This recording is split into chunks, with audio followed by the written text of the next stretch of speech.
हिंदू पर कैसे आंच आ रही है? किसी से डरने की क्या जरूरत है, हम तो हैं, कोई डर थोड़ी रहा है।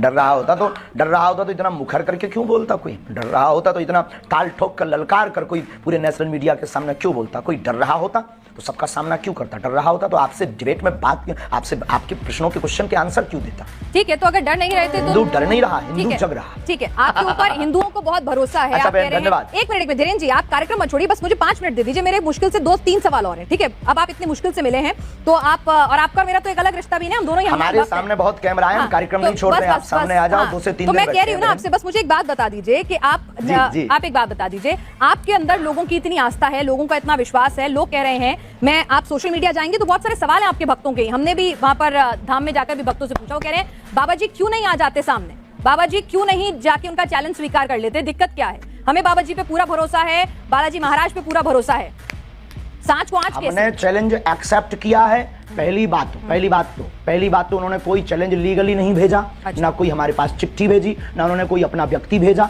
अब ये झूठी मूठ की बात है, कोई अपने घर के अंदर चूड़ी बजा करके नाचता रहे, नंगा नाचता रहे, हमें क्या लेना देना है?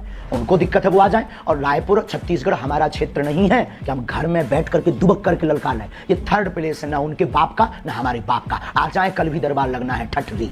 लेकिन धीरेन्द्र जी वो कह रहे थे क्या वो किसी न्यूट्रल बैकग्राउंड पे भी आने के लिए तैयार है? कोई ऐसी जगह जहां पर ना नागपुर हो, ना मध्य प्रदेश, छत्तीसगढ़ या छतरपुर धाम हो, कोई ऐसी जगह जो दोनों के लिए वो बता दें। हम तो शिमला चलेंगे, हम तो दिल्ली हम कह रहे हैं आप न्यूज नेशन आ जाइए, आपसे मुलाकात का भी मन है, आप न्यूज नेशन आ जाइए, न्यूज नेशन के मंच पर आ जाइए। किलोमीटर है, ये झूठी बात। आप न्यूज नेशन आ जाइए, श्याम मानव जी को भी बुला लेते हैं और हाथ कंगन कुआर से क्या हमारे मेहमान बनकर आइए। कुआं थोड़ी चल करके पैसे के पास जाएगा। अच्छा नहीं प्यासा कुआं।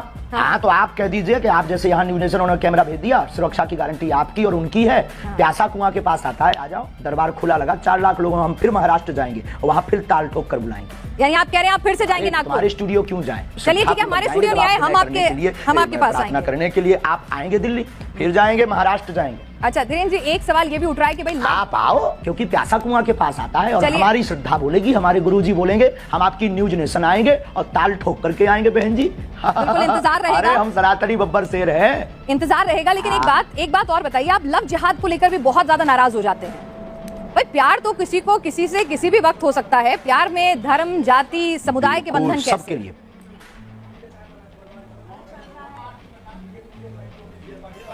हाँ, लेकिन प्यार करना गलत नहीं है, लेकिन प्रायोजित ढंग से प्यार के चक्कर में फंसाकर हमारी बहन बेटियों के 36 टुकड़े करना क्या सही है? आप पक्षधर हो इसके। यानी आप हिंदू मुस्लिम की शादी के खिलाफ नहीं है, बस वो बताकर शादी करें, बताकर प्यार करें कि मैं मुसलमान हूं या मैं हिंदू हूं। आप हिंदू मुस्लिम की शादी के खिलाफ नहीं? हाँ, हमें कोई दिक्कत नहीं है, हिंदुओं से भी मुसलमान की बहनें भी कर सकती हैं। आपने कहा था कि आपने जिस तरह से सवाल के जवाब में, आपका जवाब मैं सुन रही थी, आपका इंटरव्यू था कि अगर कोई हम पे बंदूक उठाए तो उस पे बंदूक तान दो। मतलब आप गांधी जी को नहीं मानते कि कोई एक गाल पे तमाचा मारे तो दूसरा गाल आगे कर दो? महात्मा गांधी के हम पूर्ण समर्थन में हैं, उनकी अहिंसा वाली बातें हमारे रंग रंग में भरी हुई हैं, लेकिन आत्मरक्षा करना भी तो उन्होंने ही सिखाया। अब जब मर जाएंगे तो फिर कौन आत्मरक्षा करना सिखाएगा? जब हम ही नहीं रहेंगे, शरीर नहीं रहेगा, तो कहाँ का कानून, कहाँ का संविधान, कहाँ की विचारधारा सब शून्य हो जाएगी। तो आत्मरक्षा करना ही तो एक कानून है। आत्मरक्षा संविधान पढ़ा? जी बिल्कुल, लेकिन आप जिस तरह से बुलडोजर की बात करते हैं, लॉजिकल है माय डियर सिस्टर। नहीं, आत्मरक्षा इलॉजिकल नहीं है, लेकिन लोगों के घर पर बंदूक, बुलडोजर, वो भी आत्मरक्षा है। अच्छा एक बात और अंतिम हम बोल देंगे, हमारी प्यारी बहन, आपकी जय हो, आपके साथ एक नाता है कि आप भी हनुमान भक्त हो।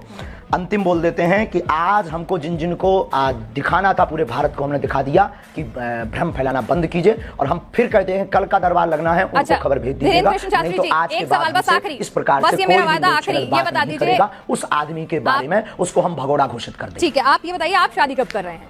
आज सोशल मीडिया पे आप खूब ट्रेंड में छाए हुए हैं, सब पूछ रहे हैं धीरेन्द्र कृष्ण शास्त्री जी ने कि आपने लिए बहन आप हमारी बारात में आना, हम बहुत जल्दी विवाह करेंगे। लेकिन वायरल बहुत हो रहा है कि आपको लेकर, एक साध्वी जी को लेकर खूब वायरल होती रहती हैं खबरें, खूब बातें होती रहती हैं कि फाइनल हो चुकी हैं बातें, क्या है, क्या उस पर कुछ आप बोलना चाहेंगे? नहीं, ऐसा कुछ भी नहीं है, ऐसा कुछ भी नहीं है।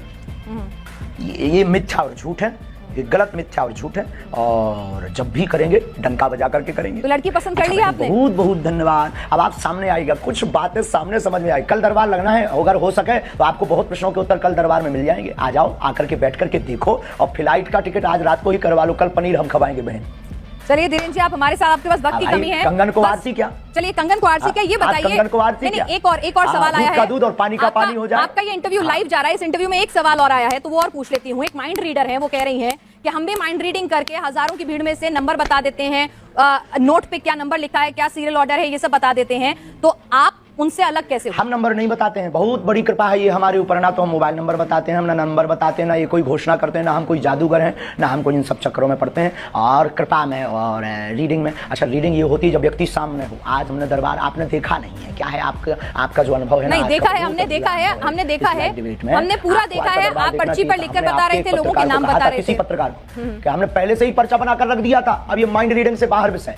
अच्छा, तो आप ये कह रहे हैं अगर मैं अपने साथ, ठीक है धीरेन्द्र जी, मैं एक आपसे पूछ रही हूँ कि अगर मैं अपने साथ 2 लोगों का लेकर आती हूँ जिनको पहले से नहीं बताती हूँ कौन वो लोग हैं, उनके बारे में आप अपने दरबार में सब कुछ बता देंगे?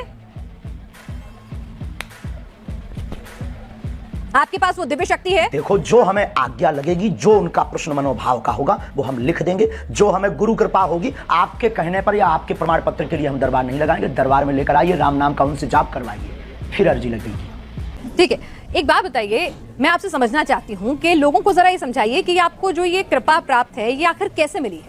ये कृपा कहाँ से आई है? किस तरह से आपको ये शक्ति मिली है? थोड़ा समझाइए ताकि लोगों को भरोसा हो सनातन की शक्ति में। बहुत अच्छा प्रश्न है। हमारे परंपरा में 3 पीढ़ियों से दरबार लग रहा। हमारे दादा गुरुजी भी दरबार लगाते थे। दादा गुरुजी के पूर्व में भी एक संत थे, वो भी उन पर भी कृपा थी। तीसरी पीढ़ी में हम हैं, और ये बचपन से ही हम बागेश्वर बालाजी के चरणों की सेवा में हैं। सनातन में मंत्रों की ताकत का प्रत्यक्ष प्रमाण बागेश्वर बालाजी का दिव्य दरबार है। भारत के इतिहास में पूरी नेशनल टीवी के सामने, चैनल के सामने आज तक किसी भी पादरी या मौलवी ने नहीं दिखाया होगा, लेकिन भारत के इतिहास में पहली बार आज रायपुर में बागेश्वर बालाजी ने झंडा गाड़ा है। जिन पर कृपा है स्वयं राम की, लगन लगी बागेश्वर धाम की। जिन पर कृपा है स्वयं राम की, लगन लगी बागेश्वर धाम की।